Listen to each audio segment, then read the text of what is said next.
मुझे यदि किसी ने बचाया है तो बचपन से मैं कथाएं सुनता। सत्संग बहुत करने से ये लाभ हुआ कि उस सत्संग की छत्र छाया ने मुझे हर कुसंग से बचा करके रखा। बच्चों को बचाइएगा, आजकल के बच्चों को कथा जरूर सुनाइए। 3 घंटे में कितने लोग ऐसे हैं जिनकी शराब छूट गई। आज के जमाने में जो स्कूल कॉलेज चल रहे हैं, मेरा सवाल इन लोगों से भी है कि आपने बच्चों को शिक्षा के साथ संस्कार क्यों नहीं दिए।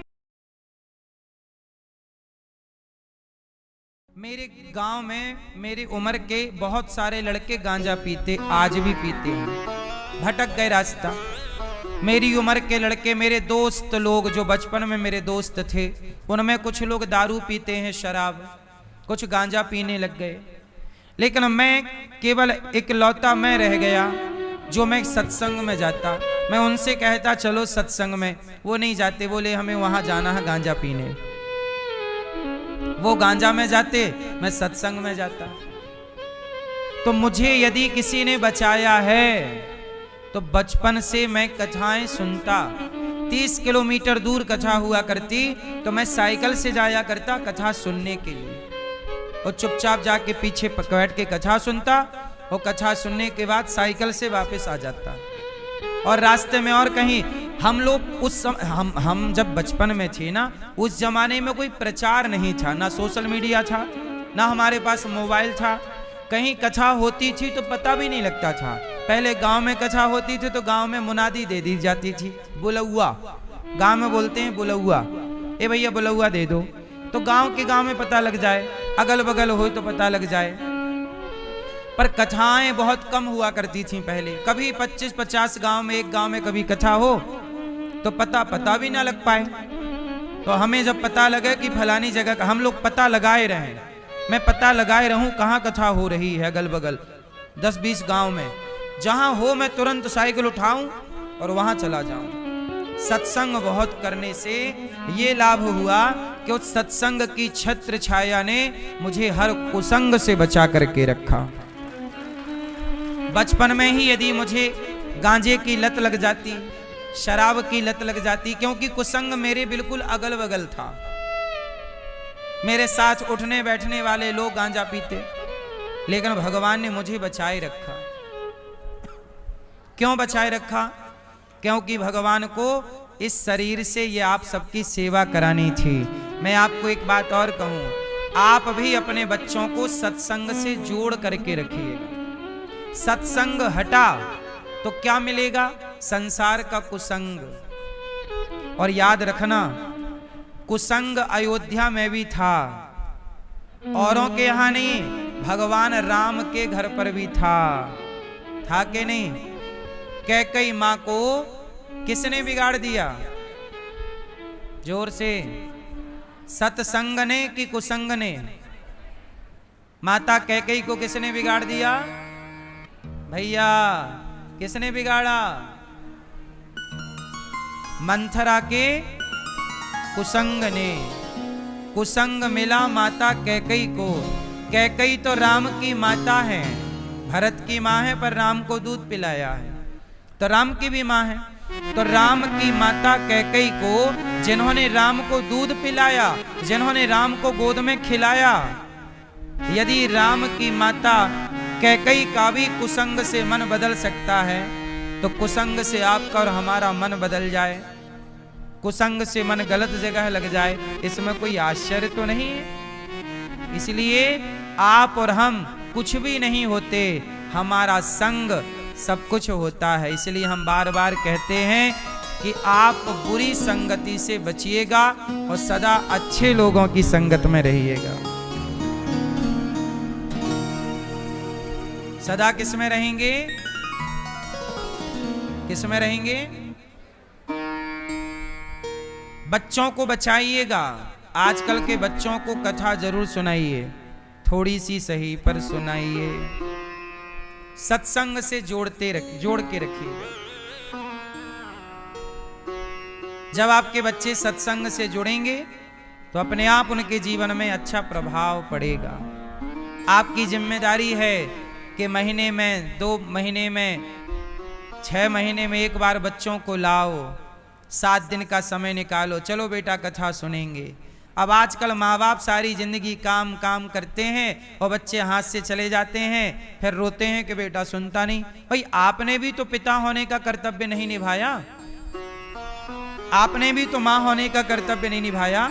बेटे को पैसा दे देना, जमीन जायदाद दे देना केवल यही कर्तव्य नहीं है, पढ़ा लिखा के खड़ा कर देना यही कर्तव्य नहीं है, संस्कार देना भी माता पिता का कर्तव्य है। यदि आप नहीं दे पाए तो गलती किसकी है बताओ?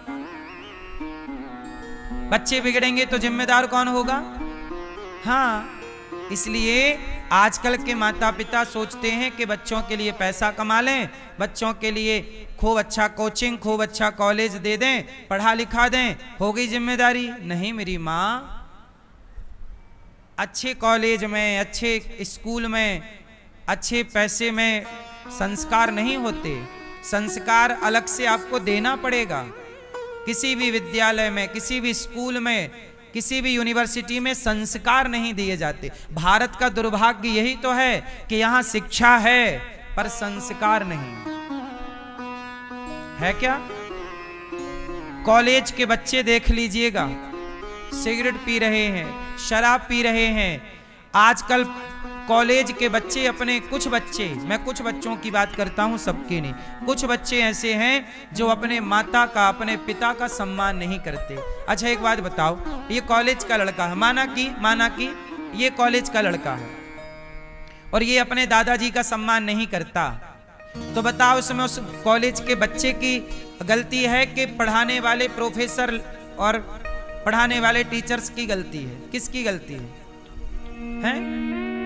किसकी गलती है? उन शिक्षकों की भी गलती है। भाई ये बताओ, आपका बच्चा हमारे, अच्छा देखो 3 घंटे आप कथा सुनते हो, तो कथा सुनने के बाद आपके जीवन को बदलना मेरी जिम्मेदारी है। इसलिए मैं कथा जिम्मेदारी से सुनाता हूं। मैं 3 घंटे आपके बर्बाद नहीं करता। आप मुझे 3 घंटे दीजिए, मैं आपको जिंदगी कैसे जी जाती है, कैसे सफल हुए जाते हैं, हर चीज के मंत्र आपको दे दूंगा। आप बहुत सफलता से, बहुत आसानी से आप सफलता को पालोगे। 3 घंटे में कितने लोग ऐसे हैं जिनकी शराब छूट गई, मांसाहार छूट गया, कुसंगति छूट गई। तो मैं कथा सुनाता हूं इस जिम्मेदारी से कि आपने मुझे टाइम दिया है तो मैं आपके जीवन में बदलाव लाऊंगा, ये मेरी जिम्मेदारी है। बोलो हाँ या ना? तो जो टीचर आपके बच्चे को स्कूल में पढ़ा रहा है, आपका बच्चा रोज उस टीचर को 5 घंटे दे रहा है, तो क्या उस टीचर की जिम्मेदारी नहीं थी कि वो शिक्षा में बच्चों के भीतर थोड़ा संस्कार डालता रहे? यदि वो बच्चा, स्कूल कॉलेज वाला अपने दादा का सम्मान नहीं करता, तो मैं टीचर से सवाल करता हूं कि तुमने पढ़ाया क्या है? क्या पढ़ाया तुमने? ये बड़ों का सम्मान तो कर नहीं रहा है। उदाहरण देखिए राम जी का। राम जी पढ़ने गए वशिष्ठ जी के पास, ध्यान से सुनिएगा। राम जी पढ़ने कहां गए? गुरुकुल। कहां गए? जोर से, कहां गए? गुरुकुल। अच्छा, राम जी जब पढ़ने गुरुकुल गए तब राम जी अपने माता पिता के पांव नहीं छूते थे, रोज, पर डे नहीं, कभी कभी छूते थे। राम जी रोज पांव नहीं छूते थे अपने माता पिता के। कब? जब पढ़ने, गुरुकुल से पहले, गुरुकुल से। और जब राम जी गुरुकुल में पढ़ करके आए तो वहां तुलसीदास जी लिख रहे हैं कि प्रातः काल उठ के रघुनाथा, मात पिता गुरु ना वही माथा। गुरुकुल में पढ़ कर के आए तो गुरुजी ने क्या सिखाया कि बेटा तुम्हारी डिग्री, तुम्हारी शिक्षा एक तरफ है, पर अपने माता पिता की आज्ञा का पालन करना और रोज जाग कर उन्हें प्रणाम करना, ये तुम्हारे संस्कार हैं। और राम जी करने लगे। अब उठते हैं राम जी तो माता पिता को प्रणाम करते हैं। तब दशरथ जी गोद में भर के राम को बिठाते हैं गोद में और कहते हैं, राम तू पूरा पढ़ गया, राम तू पूरा पढ़ गया, मतलब पूरी पढ़ाई। जो अपने बाप का सम्मान करने लगा वो पढ़ गया, जो अपने माँ की इज्जत करने लग गया वो पढ़ गया। और तुम पढ़ लिख के डिग्रियां ले आए इतनी सारी, और माँ को देख रहे तू तो मैया अनपढ़ है, क्या पढ़ी है तू, अब माँ को अनपढ़ कहे और बाप को देखे भी ना, तो काय बात की तुम्हारी डिग्री, खाएंगे हम अचार रखेंगे, क्या करेंगे। इसलिए आज के जमाने में जो स्कूल कॉलेज चल रहे हैं, मेरा सवाल इन लोगों से भी है कि आपने बच्चों को शिक्षा के साथ संस्कार क्यों नहीं दिए। चलो आप लोग बताओ, क्या स्कूल कॉलेजों की जिम्मेदारियां नहीं है संस्कार देने की? बोलो, क्यों नहीं दे रहे? आपने कभी ये प्रश्न किया कि भाई साहब हमारा बच्चा, हमने आपको दिया था तब हमारा बच्चा सिगरेट नहीं पीता था, पर पढ़ाई पूरी करके आया तो सिगरेट पीता हुआ आया, तो किसकी गलती है? जब आपका बच्चा स्कूल गया था तब सिगरेट नहीं पीता था, बताओ। आपने जब स्कूल को अपना बच्चा दिया तब आपका बच्चा बिल्कुल सिगरेट, दारू, गांजा से बिल्कुल फ्री था, मुक्त था। लेकिन जब स्कूल से, कॉलेज से बच्चा लौटा तो बच्चे के ढेर नशे थे। कौन जिम्मेदार है उसका? तुमने पैसे भी दिए स्कूल कॉलेज को और बच्चों को बिगड़वा भी लिया। इसका मतलब है आज भारत के स्कूल और कॉलेज ये जिम्मेदार नहीं है। आप पढ़ा रहे हैं बच्चों को, मजबूरी है आपकी, क्या करोगे। लेकिन ये सरकार से और कॉलेज स्कूलों से मेरा प्रश्न है कि आप जिम्मेदारी क्यों नहीं लेते बच्चों को संस्कार देने की।